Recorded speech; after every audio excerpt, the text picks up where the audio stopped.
City India news Telugu. విద్యార్థులకి ఎప్పుడు చెప్పినా ఒకటే మాట చెప్తా, మీరు ఇక్కడ 2 ఏళ్ళు 3 ఏళ్ళు 4 ఏళ్ళు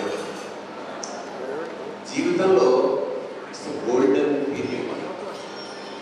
ఈ 4 ఏళ్ళు మీరు ఎంజాయ్ చేస్తే జీవితాంతం కష్టపడతారు. ఈ 4 ఏళ్ళు కష్టపడితే జీవితాంతం ఎంజాయ్ చేస్తారు. అది ఎవరికైనా.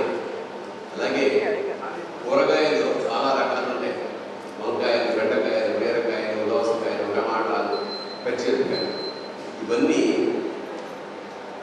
2-3 రోజులు పాడైపోతాయి. మహా అయితే ఫ్రిడ్జ్లో పెట్టేవన్నీ. కానీ ఒకే ఒక కూరగాయలో గుమ్మడికాయ ఉంటుంది చూసారా, అది నెలైనా 2 నెలలైనా 3 నెలలైనా ఎప్పుడు పోసినా తాజాగా ఉండే కాయ గుమ్మడికాయ. అలాంటి గుమ్మడి నర్సయ్య గారు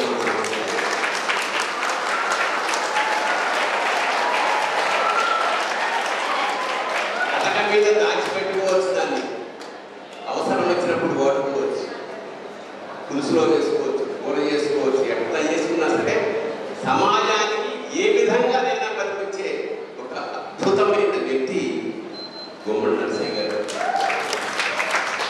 నేను నా జీవితంలో చాలా తక్కువ మంది మహానుభావులు, అంటే రాజకీయాలు ముఖ్యంగా, సత్యనపల్లిలో బావిలాల గోపాలకృష్ణయ్య గారు ఆయన ఉండేవారు, మహానుభావుడు. ఆయన బ్రహ్మచారి. ఆయన ఇంటికి తాళం కూడా లేదు. ఆయన ఇంట్లో ఒక మంచం, ఒక పడకుర్చీ, ఒక కుండ, అంతే. దక్షాలు. రాజకీయాల్లో దాదాపు 50 ఏళ్ళు పనిచేసిన బావిలాల గోపాలకృష్ణయ్య గారిని నేను పర్సనల్గా చూశాను. ఆ తర్వాత గుమ్మడి నరసయ్య గారికి వాళ్ళ సత్కారం అంటే కావాలని ఆయన చూడడానికి, ఆయన దర్శనం చేయడానికి, ఆయన పక్కన కూర్చోడానికి వచ్చాను. రాజకీయాల్లో ఉంటూ ప్రజాసేవ కోసమే, ప్రజల కోసమే జీవితాన్ని ధారపోస్తూ తను సామాన్యంగా, అంటే ఒక నిచ్చెన ఉంటుంది. నిచ్చెన యొక్క పని ఏమిటంటే ఎక్కి పైకి వెళ్ళిపోతారు, నిచ్చెన ఎక్కడే ఉండిపోతుంది. ఒక పడవ ఉంటుంది, ఆ పడవలో యుద్ధం నుంచి అవతల తీరం వెళ్ళిపోతాం, కానీ పడవ అక్కడే ఉండిపోతుంది. అలాంటి ఒక మహానుభావుడు నిజంగా ఇంకా ఈ రోజుల్లో, అంటే మనం బతుకుండగా కూడా ఇలాంటి మహానుభావులు ఉన్నారా అని ఒక్కసారి దర్శనం చేసుకుని, ఎందుకంటే ఇలాంటి వాళ్ళని ముట్టుకుంటే పుణ్యం మనకి. అలాంటి మహానుభావులు దర్శనం చేయడానికి మాత్రమే నేను ఇక్కడికి వచ్చాను. మీరందరూ ఈరోజు జరుపుకుంటున్నటువంటి కార్యక్రమం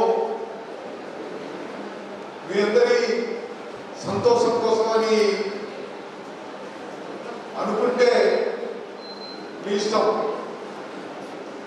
కానీ రైగారు ఎందుకో ఒక 2 సంవత్సరాల నుండి నన్ను ఇక్కడికి రప్పించుకోవడం కోసం చేసినటువంటి ప్రయత్నం మా అన్వేషు ఇందాకే చెప్పారు. నిజంగా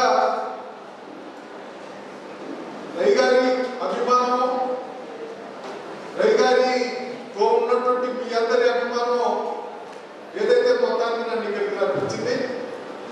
నేను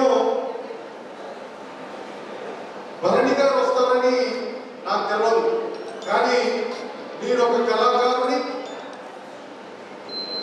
ఒక రచయితని ఇలా కలుసుకోవడంలో నాకెంతో ఆనందంగా ఉంది. ఇలా రంగాన్ని నేను కోరుకున్నా. ఇప్పటికే 2 పేర్లతోటి 2 కాలేజీలు నడిపిస్తున్నారు. జయప్రకాష్ నారాయణ పేరుతోటి ఇంజనీరింగ్, అబ్దుల్ కలాం పేరుతోటి పాలిటెక్నిక్. ఈ విద్యార్థులందరూ కూడా మంచి ప్రతిభావంతులు కావాలని, వాళ్ళు నేర్చుకున్నటువంటి చదువు దేశానికి, ప్రపంచానికి ఉపయోగపడే పద్ధతుల్లో ఉండాలనేది నా కోరిక. వాళ్ళ తల్లిదండ్రులు కూడా ఆ పిల్లల్ని మంచి ప్రయోజకులుగా ఎదగాలి, ప్రయోజకులు కావాలనే కోరికతోటి ఎంతో శ్రమని, ఎంతో కష్టాన్ని వెచ్చించి వాళ్ళు ఇక్కడికి పంపిస్తున్నారు. మీరు చేస్తున్నటువంటి ప్రయత్నం ఆ ప్రయత్నానికి చరితగా ఉండాలనేది నేను కోరుతున్నా. విద్యార్థులకు కూడా నేను కోరేది ఒకటే, విద్యార్థులారా, మీరందరూ మంచి ప్రతిభ కలిగినటువంటి, మీ చదువులో ఎటువంటి లోటు లేనటువంటి పద్ధతిలో మీరు ఎదగాలి. ఇలా మనం చూస్తున్నాం, ఈ వ్యవస్థ మారాలనే కోరిక, పట్టుదల, ఇంట్రెస్ట్ నాకొక్కరికే కాకుండా మీకందరికీ పెరగాలి. నా పార్టీ వ్యవస్థలో మార్పు వస్తే తప్ప చిన్న పెద్ద తేడా లేని వ్యవస్థ రాదు. అందుకని చిన్న పెద్ద ఉన్నోడు లేని అనే తేడా లేని వ్యవస్థ కావాలి. ఆ వ్యవస్థ కోసం ప్రయత్నం చేద్దాం, ఆ ప్రయత్నంలో ప్రయాణం చేద్దామని నాకు నేర్పినటువంటి విషయం. అందుకనే మనం అందరం చూస్తున్నాం, రోజు చదువుతున్నటువంటి వాళ్ళు, జ్ఞానం కలిగినటువంటి వాళ్ళు, వ్యవస్థలో మార్పు కోసం ప్రయత్నం చేయాల్సినటువంటి వాళ్ళు రోజు ఒకరు కనబడుతున్న, రోజు ఒకరిద్దరు కాదు. ఆయన కలెక్టరా, ఆయన మినిస్టరా, ఆయన తహసీల్దారా, ఎండిఓనా, ఎంఆర్ఓనా, వీళ్ళందరినీ చూస్తున్నాం. రోజు ఒకరు దొరికిపోతున్నారు దొంగలాగా. నేను ఈ మార్పు కోరుకున్నటువంటి దాంట్లో అవినీతికి సంబంధించిన విషయంలో పట్టుదల దొరుకుతుంది.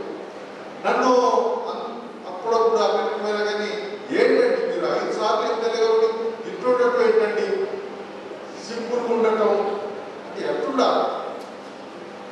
నాకు ఓటు ఇచ్చినటువంటి జనమంతా సింపుల్గా, చిన్నోళ్ళు, వెనకబడినటువంటి వాళ్ళు, సామాన్యులు, వాళ్ళ అభివృద్ధి కోసం, వాళ్ళ మంచి అవకాశాల కోసం ప్రయాణం చేస్తున్నటువంటి పార్టీలో నేను ఒక వ్యక్తిగా ఉండి ఆ ప్రజలందరితో ఓట్లేపించి గెలిపిస్తే నాకు ఈ డిగ్రీ వచ్చింది కాబట్టి, ఈ పదవి వచ్చింది కాబట్టి నేను ఆటపట్టాలను ఉంటారా?